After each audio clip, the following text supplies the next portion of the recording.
वक्षस्थल पर चित्राजी करते हैं कस्तूरी से अधिकतर। ये चित्रावली के पश्चात अब आभूषण पहनाना शुरू।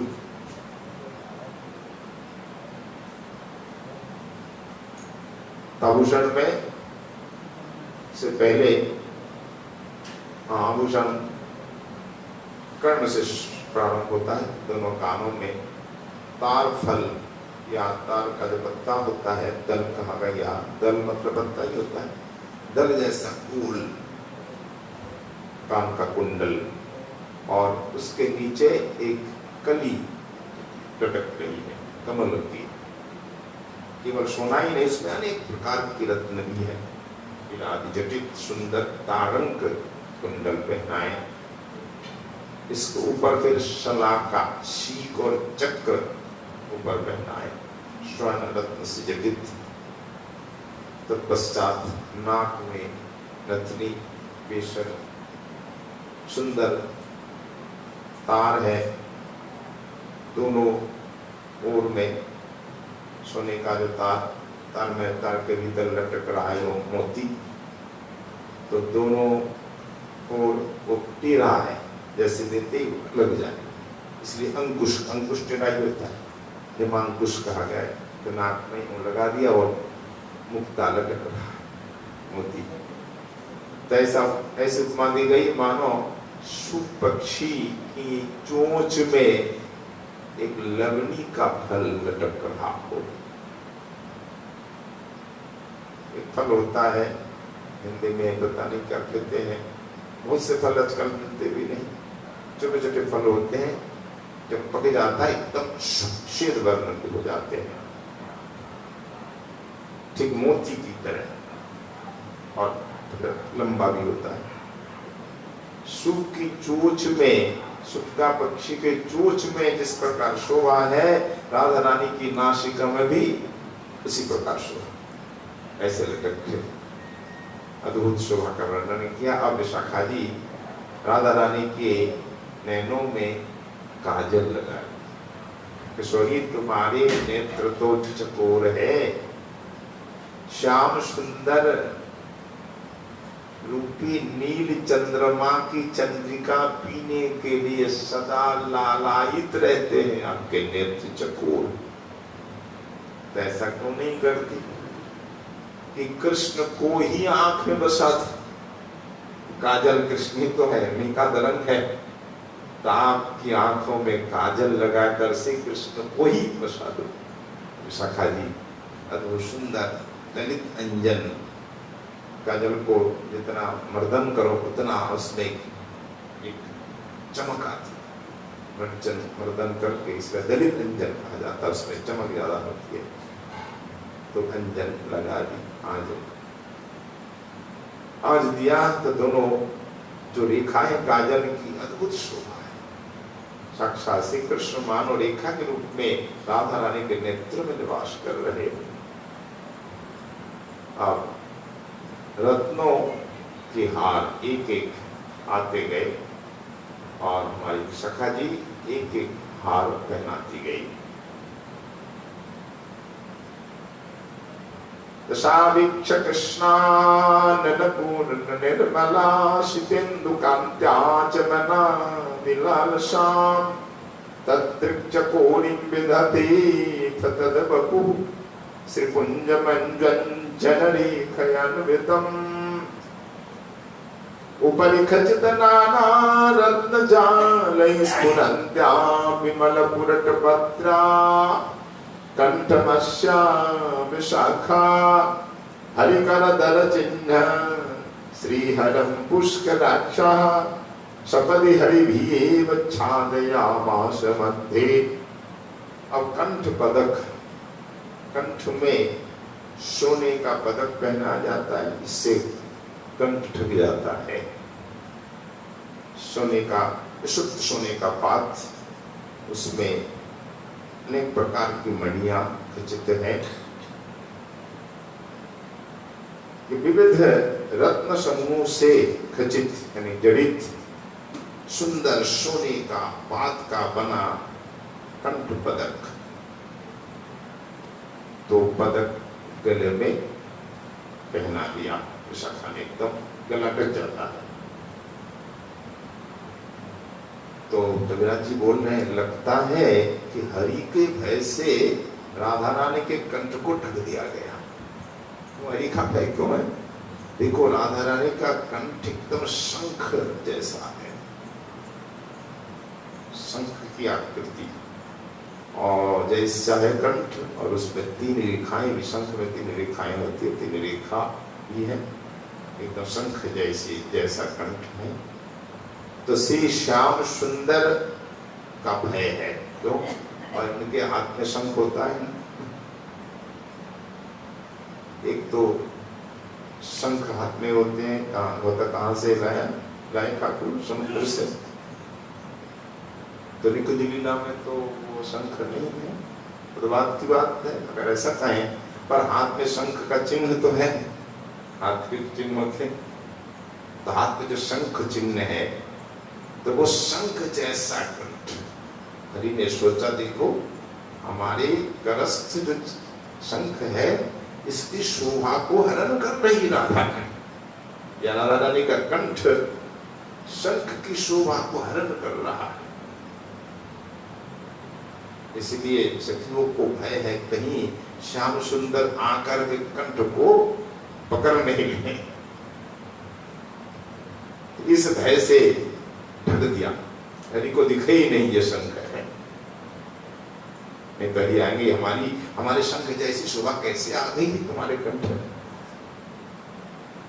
मानो इस प्रकार इस भय से विशाखा ने सुंदर कंठ पदक पहनाया। इसके नीचे फिर एक सोने का पदक, उपकंठ मतलब कंठ के ठीक नीचे, वो हंस जैसा। आजकल ऐसे आभूषण तो होते नहीं, शायद पहले पुराने जमाने होते, राजा महारानियां सब पहनती थी, तो गला ढक जाता, और नीचे फिर एक और होता है आंस जैसा, मानो हंस लटक रहा हो। दोनों रस्सी है, डोरी से बांध देते हैं, हंस लटक रहा है, तो सोने का हंस, स्वर्ण हंस रूपी सुंदर एक पदक कंठ में पहनाया विशाखा जी ने। इसका वर्णन कर रहे हैं कि वज्राचिता खंडल रत्न चित्र सुस्थूल मध्य मध्यो गुणबद्ध चक्षुः ललासतस्या उपकंठ कूपम दत्तस्तया हाटक चित्रहंस। हाटक मन स्वर्ण का, सोने का चित्रहंस, हंस की चोंच में डोरी बंधी, उस डोरी से बांध दिया। तो केवल सोने का हंस ही है नहीं, उसमें अनेक प्रकार के रत्न हैं, खास करके हीरा और नीलम से खचित है। तो उस हंस के 2 पर होते, पर में से हीरा जनित और हीरा के बीच बीच में नीलम, 2 प्रकार रत्न अधिक है। हीरा नीलम से जड़े हुए स्वर्ण चित्र हंस, अद्भुत दर्शन। तो राधा रानी के ठीक गले के नीचे बांध दिया, पूरा यहां तक ढक गया। ये हो गया 2 कंठभूषण का वर्णन। अब हार, एक के बाद एक हार आते गए और पहनाती गई।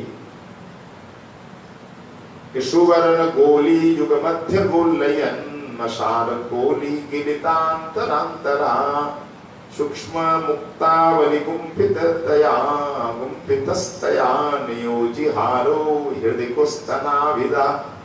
इस हार का नाम है गोस्तन हार, गाय के थन के समान। तो थन के समान हार मतलब हार में जो सोने के सब गोलियां बनी हैं, ठीक थन के आकार, मोटी मोटी, पहले मोटे मोटे हार पहनते, एक एक हारी मानो 1-1 किलो। तो बीच बीच में स्वर्ण गुटिका यानी गोली 2, और 2 के बीच में नीलम की गोली। तो 2 सोने की और बीच में नीलम की, एक तो गोल नहीं, थन का आकार। और उसकी चारों ओर मुक्ता, मोतियों से ग्रथित है। तो ऐसा दिव्य हार विशाखा जी ने राधा रानी के हृदय में पहना दिया। बहुत भारी हार है। तो नीलम और क्या कहा, सोने की गोलियां हैं और मोतियों से चारों ओर से खचित। अद्भुत ये वो स्तनहार पहना है। अब इसके बाद रत्न माला, रत्नों की माला, जिसमें नीलम, नीलम पे कहा जाता है इंद्रनीलमणि, चंद्रकांत मणि। अब कहाँ मिलती है ये मणि? नीलम के नाम से तो मणि है, आजकल मिलती है, भले ही वैसी नहीं हो। नीलम तो वो सस्ती, उतनी महंगी कहाँ है, पर इंद्रनीलमणि बहुत महंगी होती थी। इंद्रनीलमणि, चंद्रकांत मणि आज मिलती भी नहीं है। चांदनी से वो पिघल जाए, चंद्रमा की किरण पड़ते ही पिघल जाती मणि, इसी कहाँ है आजकल। तो चंद्रकांत मणि, इंद्रनीलमणि, पद्मराग मणि आदि मणियों की माला, रत्नों की माला, जिसमें सोना तो का रत्न सोने से ही जला जाता है। तो विशाखा जी रत्नमाला पहना रही है। 89 श्लोक में बताया गया कि मशाल चंद्रोपल पद्मराग सुवर्ण कोली कथितांतरालयी मुक्ता प्रवालयी परिकुंभितांशा रत्नस्त्रजं तद हृदये वियोज। तीकृत मणि नीलम है, पद्मराग मणि, चंद्रकांत मणि, फिर मोती, मूंगा और बीच बीच में सोने की भी गोली देकर के सुंदर रत्नमाला गुंफित हुई, उससे गुंथी हुई माला को विशाखा जी पहनाती है। रत्नस्रजम नाम है इसका, रत्नमाला। अनेक प्रकार के रत्न है। तो रत्नमाला के पश्चात एक गुच्छहार। गुच्छहार क्या होता है कि वैदूर्य युगमाच तद्धीमधात्रिका बीजाव गोली किलितंतरांतरा विचित्र मुक्ता बलिचित्र गुच्छकोर राजदस्यादयर्पितस्तया। ये चित्रांकित किए बिना समझ में नहीं आती। अगर चित्रांकित करके दिखाया जाए तो कुछ समझ में आ जाता है कि गुच्छहार कैसा है। कि बैदुर मणि दो है। बैदुर मणि हम नहीं जानते कौन सी मणि आज है। तो बैदुर मणि दो और बीच में सोना मणि की तरह गोल गोल। वो कितना बड़ा होगा कि धात्री का बीजाभ, यानी आंवला का बीज जितना बड़ा होता है, इतना बड़ा सोने का, सोने की गोली होगी और दोनों तरफ बैदुर मणि, दो बैदुर मणि, बीच में सोना। और अंतर अंतर एक के बाद एक चलता रहेगा। और विचित्र मुक्तावली चित्र गुच्छ, उस चारों ओर मोतियों का गुच्छ, वो विचित्र है। एक दो मोती नहीं, अनेक मोतियों का गुच्छ। तो मणि से पिरोया गया हार, मणि और सोना से, और चारों ओर मोतियों का गुच्छा है। तो वो गुच्छा हार राधा रानी गले में अर्पित किया। बहुत चौड़ा हो गया गुच्छा से। ये कितने 3 प्रकार के हार पहनाए। पहले वो स्तनहार, फिर रत्नों का हार और गुच्छा हार। अब एक गुंजा माला पहनाती है विशाखा। ये गुंजा माला मानो राजलक्ष्मी की तरह शोभित है गले में। भले ही गुंजा कोई कीमती वस्तु नहीं है, फली तो है कि बाजार में तो बिकती नहीं है, इसकी क्या कीमत है। जंगलों में फली होती है, एक लता बेल होती है, उसमें से एक फली सी होती है, फली तोड़ के लाओ, सूख जाए तो वो गुंजा हो जाता है। उसको चित करके आप हार बना लो। आजकल तो न तो बाजार में मिलता है, क्या नहीं मिलता है, गुंजा मिलता बहुत अच्छा।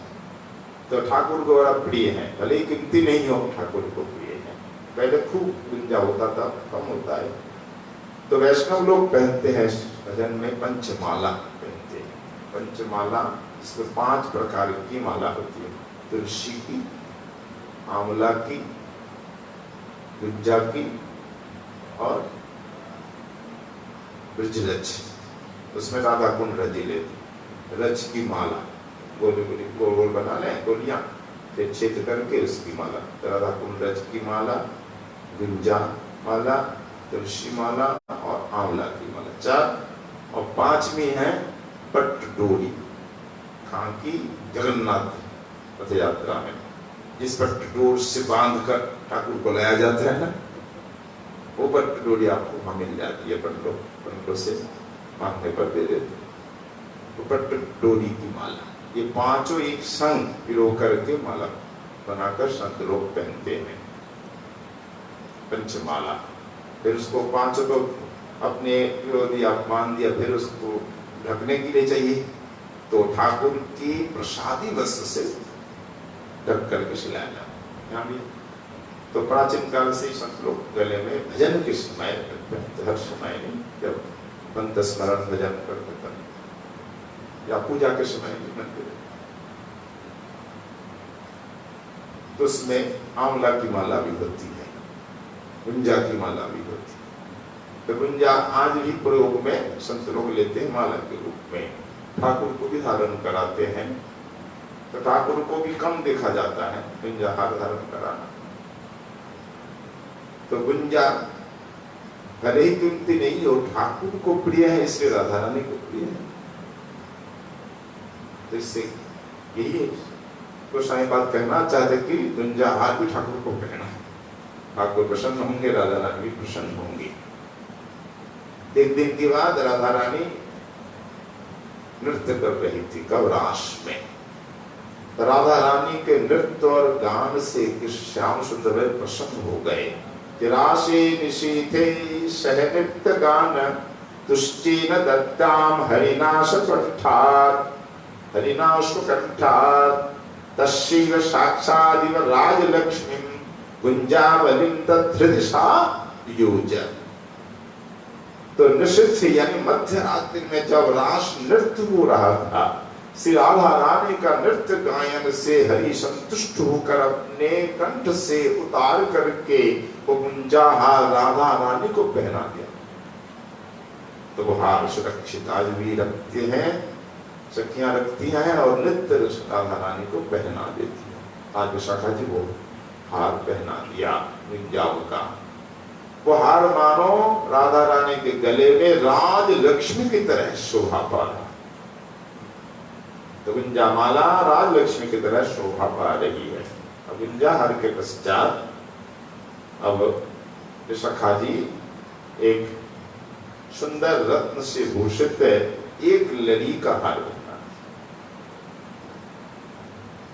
स्थूल तारा बलि रम्या सन्नायक विभूषिता तस्या एकावलिश्चन ज्योत्स्नी हिदंबरम अमंडयत्।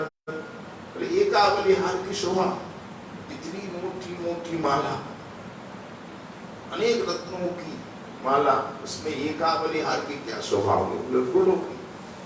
देखो आकाश में भले ही हजारों लाखों तारे नक्षत्र हो, उससे अंधकार नहीं मिटता जब तक चंद्रमा उदित नहीं होती। एक चंद्र तमोहंती न च तारा गणैरपि अतारा शतैरपि, हजारों तारा से अंधकार नहीं जाता, एक ही चंद्रमा काफी है अंधकार दूर करने में। उस प्रकार राधा रानी के हृदय की रूपी आकाश में एकावली हारी अद्भुत है, चंद्रमा की तरह। तो हार कैसी है? कहते हैं विशुद्ध मुक्ताओं से बना हार, मोती भी सर्वश्रेष्ठ उत्कृष्ट मोती और मणि बड़ी बड़ी, तो बड़े बड़े मोतियों का दिव्य हार बनाया एक लड़ी,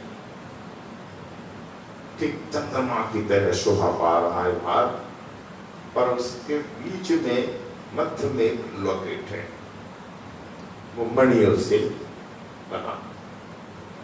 तो राधा रानी के हृदय में ठीक चंद्रमा की तरह शोभित है, दूर से ही हार दिख जाता है, एकदम सफेद मोती और मोटे मोटे मोती। अद्भुत एकावली हार को पहना दिया और रत्न भी जो बीच में लकेट है दूर से दिख रहा है, कंडल तो देखो कैसा दिव्य लकेट। अब एक और हार पहना रही है विशाखा जी, ये शायद अंतिम हार। इसमें हार से अधिक चतुष्की की शोभा है।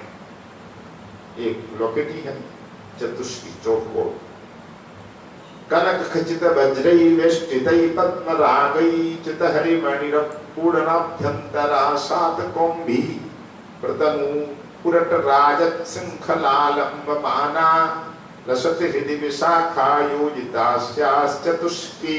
इस हार का नाम ही चतुष्की। तो सोने का निर्मित जो पदक चौकोर, उसके ठीक बीचों बीच क्या है, नीलमणि नीलम, फिर उसकी चारों ओर क्या है, मूंगा पद्मराग मणि, फिर उसकी चारों ओर हीरा। पहले हीरा की एक श्रेणी, एक ने बहुत हीरा, एक मंडल, हीरा मंडल के भीतर एक मूंगा का मंडल, ठीक उसके बीच में बड़ा सा नीलम, और चौपर चारों सोने से बना। जिसको पहनेंगे कैसे, सोने की चेन से, तो सोने के शंखल से पहना गया, एकदम डोलायमान है, बहुत सुंदर रूप से दिख रहा है। राधा रानी के हृदय में अद्भुत प्रकाश पा रहा है वो चतुष्की हार में। इस प्रकार अनेक हारों से राधा रानी का पक्ष देश शोभित हो रहा है। और इन हारों का जो पिछला हिस्सा है वो किस प्रकार शोभा पा रहा है। पहले हार पहना ताज भी होता है, जब बांध देते हैं तो पिछला हिस्सा भी कम शोभा नहीं पाता। तो जो छोड़ है रेशमी रस्सियों का, रेशमी धागों का है, जब बांध देती है ना सखी, तो दोनों जो छोर अंतिम भाग कैसा होता है, चमर जैसा होता है ना, यहाँ भी होता है। इतना सुंदर लगता है, पीछे नाना रंग के होते, स्वर्ण रंग का, चांदी रंग का, कोई काला, नीला, पीला, पीछे सब ये गुच्छा शोभा पा रही है।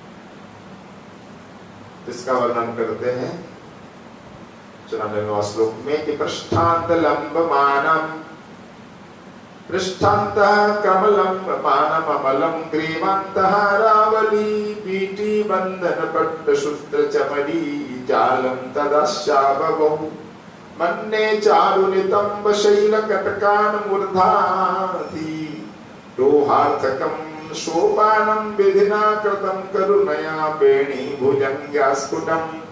राधा रानी के नितंब से गर्दन तक वो गुच्छा है। अनेक हार पहना है, तो सब हार के क्रमशः एक दो करके सब पीछे लटक रहा है। अंतिम छोर तो चमड़ी जय कहा गया यहाँ। तो हार श्रेणियों के बंधन के पश्चात जो रेशमी सूतों का निर्मल दिव्य नाना रंग का गुच्छा चमर जैसा, तो एक के ऊपर एक, एक के ऊपर एक, तो नितंब से गर्दन तक, तो ऐसा लगता है कि सीढ़ियां बन गई है। ये सीढ़ी किस लिए, बेणी रूप सर्पिणी को नितंब पर्वत से मस्तक पर्वत जाने के लिए ये सीढ़ियां बनाई गई है, विधाता ने बनाई। तो ऐसा सुंदर रूपक यहाँ दिया। अब उपलम्ब गुच्छासित पत्र डोरिका परियुक्त राजन्नवरत्न मालया सृष्टोपि हैमे भुजयो विशाखया यदाई सादाम हरिरंगदंगदे। अब विशाखा जी पहनाती है बाजूबंद। बाजूबंद नवरत्न का बना है, नवरत्न से, सोने के पात्र में नवरत्न से खचित अपूर्व अंगद, संस्कृत में अंगद कहा जाता है। अब ऐसे बाजूबंद, इस बाजूबंद रूपी आभूषण का नाम हरिरंगत, हरि को खूब आनंद देता है ये आभूषण। हरि रंगत यानी हरि को रंग आनंद देने वाला। तो राधा रानी की दोनों भुजाओं में पहना दिया विशाखा ने। तो बाजूबंद के पश्चात अब कंगन पहना थी विशाखा जी। यहाँ चूड़ियों का वर्णन नहीं आया। प्राचीन काल में चूड़ियां कहाँ होती थी? हमारे भारत में चूड़ियां नहीं थी। ये चूड़ियां आई हैं अरब देश से। जब से यहाँ जबनों का शासन हुआ तब से हजार एक वर्ष इससे पहले चूड़ियां नहीं थी। हमारे कंगन बलय मारी कांच की चूड़ियां, कांच की होती है, ये सब बात की बात है। पहले कांच की चूड़ियां होती थी, इसलिए यहाँ चूड़ियों का नाम नहीं आया है। पहले ये कंगन ही है जिसको बलय कहा गया है, वो मोटा होता है। विशाखा जी पहनाती है, नहीं ललिता पहनाती है। कैसा है बताते हैं कि पुल्लारुणाब्ज विगलन मधुलिप्त नाला संविष्ट भृंग पटलित द्युति तस्करानी कांतेन्द्र नील बलयानि कला अभियुग युग में दस्या स्तदा ललितया घटितानि वेजु। तो ललिता जी ये बलय पहनाती हैं कि रक्त कमल युगल से विगलित मधुलिप्त मृणाल। राधा रानी के जो दोनों हाथ है, हाथ जो पंजा है मानो ये रक्त कमल है, लाल लाल कमल। और ये दोनों हाथ मानो क्या है? मृणाल, कमल की डंडी। अद्भुत शोभा राधा रानी के श्रीहस्त की। अब जो कलई में बलय पहना रही है श्री ललिता जी कि भ्रमर की कांति को हरने वाली, यानी एकदम नीला रंग। भ्रमर पे नीला कलाई जैसा होता है, तो नीलम रंग। भ्रमर की कांति को हरने वाली नीलमणि, उसे नीलमणि से बनी है ये बलय कंगन। ठीक मणि बंध में, कलाई में बांध दिया। ये भी यहाँ तो श्रेणी कहा है, इसका मतलब एक दो नहीं कई बलय, बलयानी कहा है। नीलमणि की, इसी को चूड़ी मान लो, कांच की होती है, नीलमणि की एकदम नीली बलयानी। कलाई से यहाँ तक पूरी पहना दी। इसके बाद मोतियों का सोने का कंगन, इंद्रमणि भी है, इंद्रनीलमणि या नीलम, और मुक्ता मोतियों से जटित सोने का दो कंगन। तो कंगन अधिक नहीं पहना रहे, दो ही कंगन उसमें, क्योंकि सोने का है, उसमें मोती है, नीलम है, रत्न है, मोटा मोटा हो जाता है। दो कंगन और ये बलय, ये चूड़ियां अनेक नील मणि की नीलम। ये जो कंगन है क्या मानो चंद्रमा का प्रतिबिंब मिला हुआ सूर्य के समान। कैसे चंद्रमा प्रतिबिंब मिला हुआ सूर्य के समान, ऐसा क्यों गया, कहा गया? देखिए मुक्ता है, मोती है, सोने का कंगन है, मोती से जटित है, सोना सूर्य के समान और मोती चंद्रमा के समान, और नीलम वो राहु के समान। यहाँ राहु भी है, चंद्रमा और सूर्य भी है। इस प्रकार शोभा, तीनों का मानो मिलन हो रहा है। ऐसा दिव्य कंगन राधा रानी को पहनाए गए। और आगे और भी वर्णन है। इस प्रकार कविराज जी महाराज वर्णन कर रहे हैं। फिर मुद्रिका पहनाएंगी, फिर चरण में किंकणी तो पहले पहना दी गई, तो लहंगा के साथ चरण में नूपुर, बिछुआ आदि पहनाएंगी। तो जिस प्रकार श्रृंगार का वर्णन कविराज जी विस्तार पूर्वक अद्भुत कर रहे हैं, श्री राधा नयनानंद प्रभु की कृपा से आपके आशीर्वाद से पुनः कल स्वदन का प्रयास होगा। आदि के श्री गोविंद लीलामृत रस स्वदन का विश्राम होता है। बोलिए श्री राधा नयनानंद महाराज की, नरसिंह भगवान की, श्री कविराज गोस्वामी जी महाराज की, श्री गोविंद लीलामृतम की, आज के आनंद की। जय जय श्री राम। गौर हरि।